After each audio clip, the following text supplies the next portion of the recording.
All right, today I wanted to take you on a little field trip and not to come over here and see airplanes, which is kind of cool. There's one taxiing down the runway, but we are across the street from the Monroe Charlotte Executive Airport, which is kind of the little small airstrip here in Charlotte. And we've come to see one of my frogs.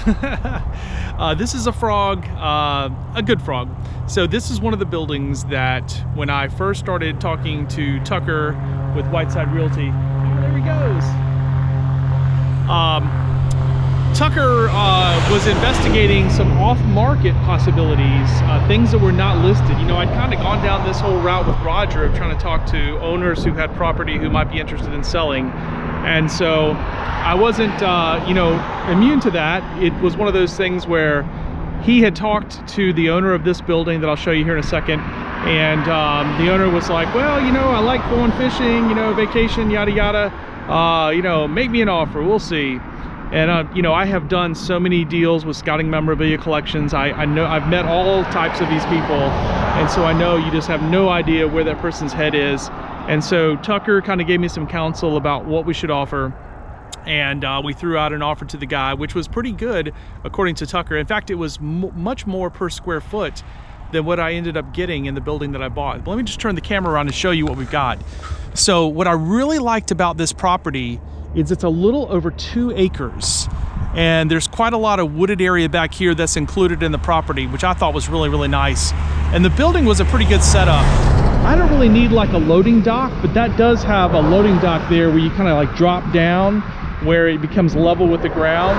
And so the front had office-y space, and then there were 2 roll-up doors. And so this building, I want to say maybe it was about 3,000 square feet, maybe a little bit more. So it would have been good. I actually was really kind of getting wrapped up in the idea of having a little bit of land, because I thought, oh man, well, I could always come in here and build a big shed or something, or add on, or, you know, put containers in here, or do something. You know, your mind kind of wanders a little bit about what all you could do.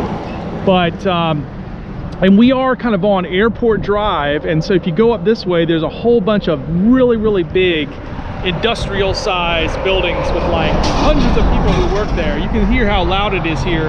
And so one of the things is, this is pretty far from where I live. So in my new building, it's 6-7 minutes, right, to get to my house from the door to door. This would have been at least 25, closer to 30 minutes. And then not knowing the time of day when you would have hit all of these people who probably have sort of a, you know, 9-to-5 schedule or something like that, more of shift work, if I got sucked up into them. I could go home that way, which would take me through a little town called Wesley Chapel, but that is more built up residential, and there's a lot of stoplights and stuff, and that wouldn't have necessarily been great either. So what happened was we made the offer, and you know, it wasn't anything like super formal, but we did make an offer, and waited for the guy to kind of consider it, and he turned us down. So just wasn't enticing enough for him, which, you know, again, I am real bad, and this is why my wife is a good partner, is that I get real bad about getting excited about ideas. And so I'm sitting here like looking at the property lines, drawing up maps of where I could put in a shed building, or, you know, a tree house or something. I don't think I really put a tree house up here, but I had all ideas of what I would do with this 2 acres of land, but it didn't work out. So, all right, next I'm gonna take you to see another frog that I kissed, and this frog was ugly. So stay tuned.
right, so on this field trip, I definitely had to take you over here. I think the address is 548 West Charles Street. This is one of the frogs that I kissed. Luckily, I didn't kiss it too hard, but it does sort of fit into an interesting spot in this story. And so here's what I can tell you about this building without getting too much closer. As we see, we've had our snow here in Charlotte, so I got to watch where I go. This building, it's all about location, location, location, they say in real estate. And the location of this building can't be beat.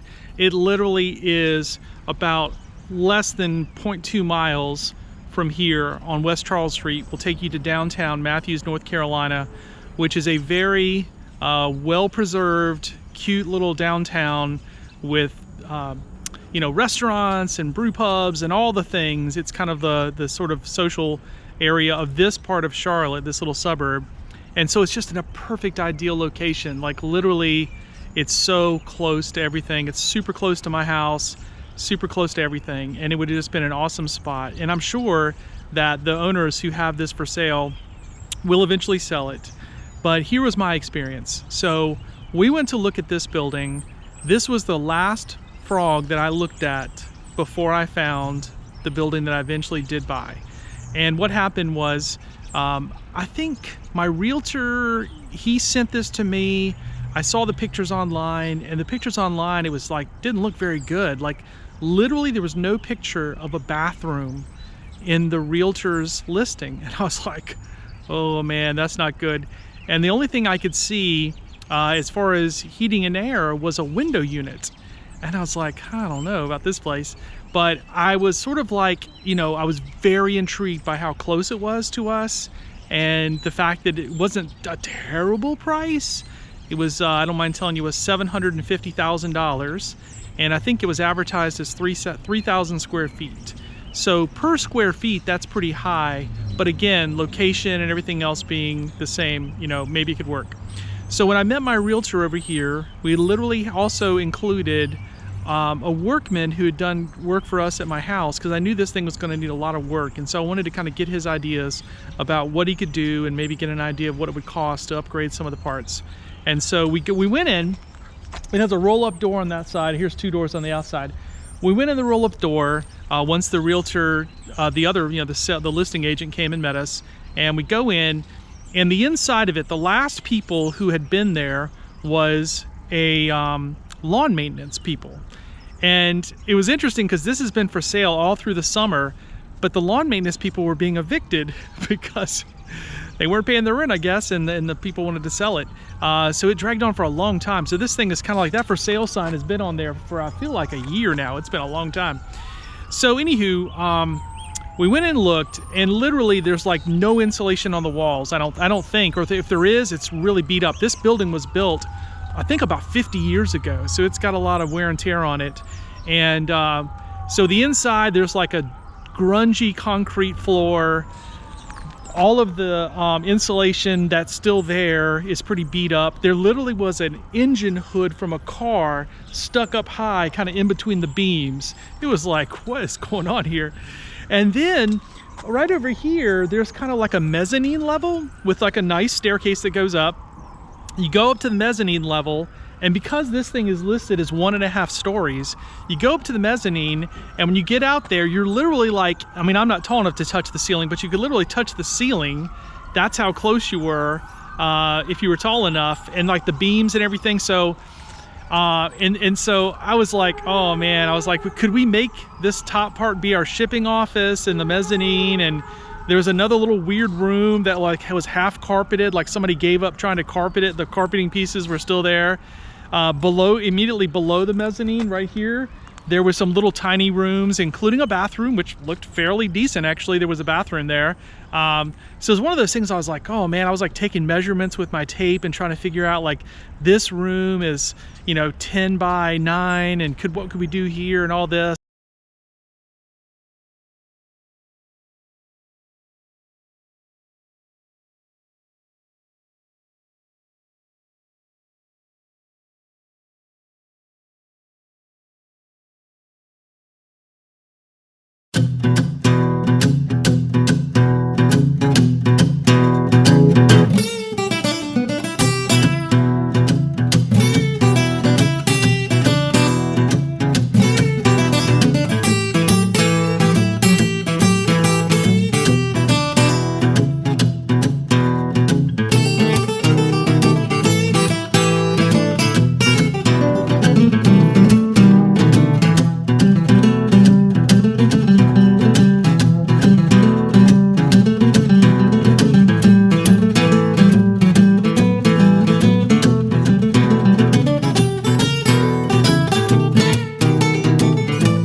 you know, when we left, I had a conversation with the contractor guy, and we talked about it a little bit, talked to the realtor guy.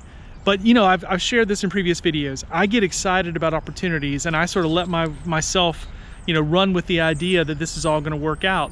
And so literally that night, I got on either on my computer or maybe just drawing on a sheet of paper with a ruler, trying to trace out how this would work.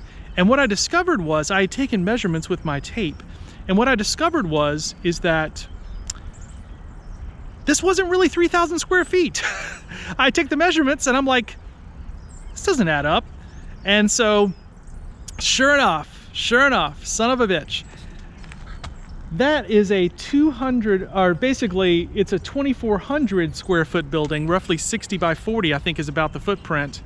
And what the listing agent did, and what the owners are sort of saying, is that, oh, but the mezzanine level, that's another 600 square feet. So that's how we get to 1,000 square feet. And when you start thinking about the price that you're paying per square feet, generally speaking, a mezzanine level like that, I don't think you would include in the square footage when you're trying to talk about the price.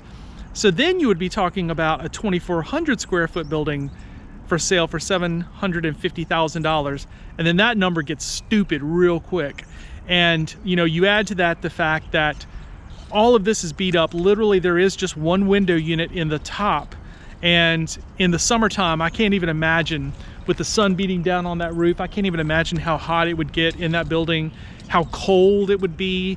My employees would just revolt. It would have been terrible. It would have been so terrible. And so it didn't take me long to decide, especially when I called the realtor and discussed this discrepancy about the square footage. I was like, are they kidding? Like, that's stupid. Like, and the fact that when the listing agent was there, he didn't mention that. You know, it was one of those things like, you know, he, of course, you know, of course it's 3,000 square feet, you know? I'm like, bullshit. So anyways, but here's how the story ends for that. Literally that night, after visiting this building, I went on the internet. I believe it was LoopNet or Crexy. Those are the two websites that I use to find all these things. And that's when I found the building that I eventually ended up making an offer on buying. So I found the listing, I sent it to my real estate agent, and we went back and forth. He said he had looked at it before, but thought that the lease was going to be a problem for me. But I said, no, let's go look at it. I mean, already at this point, I think it was like August or September. It was getting kind of late. So I knew that it took usually 90 days to close these things anyways. So as you know the rest of the story, I go ahead and I see that building. I negotiate with them about a price. We create an offer that's 120 days to get us just past New Year's so that the church would vacate. And it all worked out. It all worked out. And in this video, I'm also going to include a couple of the other frogs that I saw, and I'll throw up some pictures so you guys can see the inside of this place. But it was a long journey. This is one of those that, like, you know, would have been such a huge mistake. It would have been just an epic mistake. When I talked to another guy, the guy Roger, I talked to him about this building, and he said he had kind of looked at it online. You know, he thought it would take about $200,000 to sort of bring this thing up to snuff. And that's not to say that, like for example, this mezzanine, there's no way in hell you would get that past code enforcement today. So I don't even know what they would have done. You know, you have a little small town like this, they're a little anal about their code enforcement and their ordinances. I don't know what they would have done about the wiring, the electricity, having that window unit up there. You know, I don't know if it would have been grandfathered in, or if they would have come in here and said, oh no, you know, put a lock on the door. I don't know. But anyways, I mentioned Roger because, let me just point this out. Roger owns this parking lot. I know you can't make this stuff up, right? He owns one of the buildings over here. I think it's there's an insurance agency or something over here, and they needed more parking. And so Roger at some point bought this parking lot, and then he sort of has it marked off as, like, you know, for their customers only. And of course, that's why it's all pretty looking with the, you know, keep off the grass, and he's got all the shrubbery and everything, because he's really good about keeping his stuff looking really good. So I think he had an interest in it because he was so close to this building, but it's just overpriced. It's just not going to work. And I don't know if it has sold. I know some other guys who have a contracting business that they're doing a little house project for us, different guy than the one that came and saw it. They actually looked at this building. and they made an offer in the 500s on this building, and it was turned down. So they were like, nope, I can't do anything. We never made an offer, obviously, never got to that point. So thankfully, did not work out. But man, it would have been so cool. I told my wife, you know, at the time, I think my idea was like I'd have a little electric bike or something, and I could just like take my electric bike and zoom over to Matthews to get lunch or whatever, and just, you know, kind of like I literally could have, on a good sunny day, I could have rode an electric bike to my house, which is about 2 miles or so that direction. And so, you know, location, location, location, but that's why it's expensive. You don't get anything at a discount. So all right, well, hopefully this has been a fun little field trip day. Again, I'll have included pictures of some of the other buildings and just kind of giving you a little lowdown on that. So you've kind of seen all of the different pieces of the trip and the journey, as I've called it, along this journey to buy my reseller warehouse. Thanks very much for watching. Jason Spangler. I go by SanteeSwapper on eBay. Check out the playlist, leave any comments, and I'd love for you to subscribe to my channel. Appreciate it.